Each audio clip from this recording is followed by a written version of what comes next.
వరకు మా సమస్యలన్నింటినీ ఏది అడగలేదు సార్. మాకు ఈయనలాగా ఊరికి వచ్చాడు, అన్ని సమస్యలు తెలుసుకున్నాడు, పరిష్కరించాడు. ఈయన మంచి పని చేసేదే ఇప్పుడు వాళ్ళకి ఆ నాయకునికి చెడ్డ పని అనిపించింది.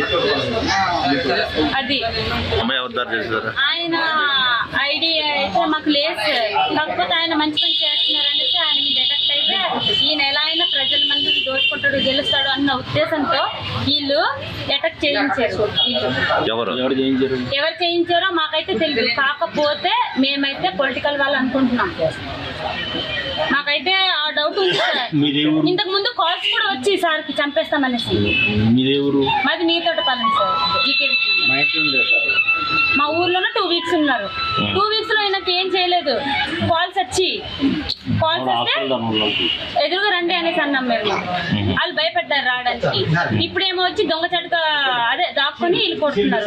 అది కరెక్ట్ కాదు కదా సార్. ఇప్పుడు ఆయన మంచి పని చేయడానికి వచ్చినప్పుడు ఆయన్ని సహకరించాలి. అంతేగాని దొంగ చటుక కత్తులతో పడడం, కొట్టి చంపడం ఇది కరెక్ట్ కాదు. ఇది ఎప్పటికీ ఇది కరెక్ట్ కాదు.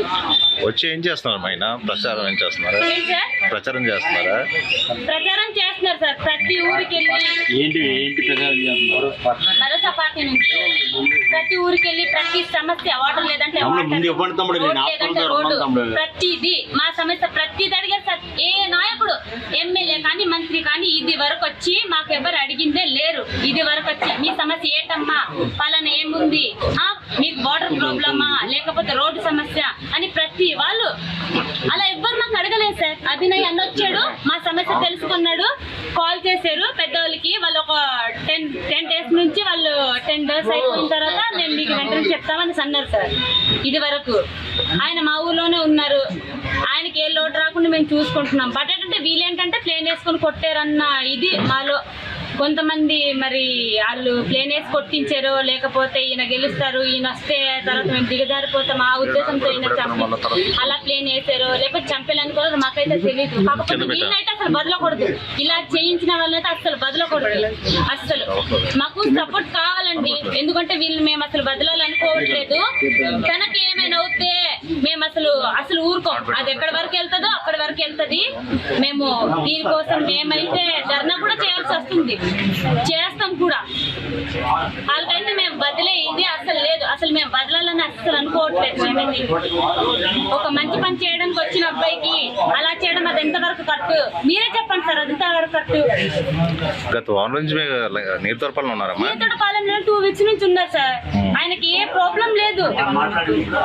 అందరితో కలిసి ఉంటారు, అందరు తినే భోజనమే తింటారు. ఎమ్మెల్యే కూడా ఉన్నారు, ఆయన కూడా వచ్చి ఇది వరకు ఇలా తినలేదు.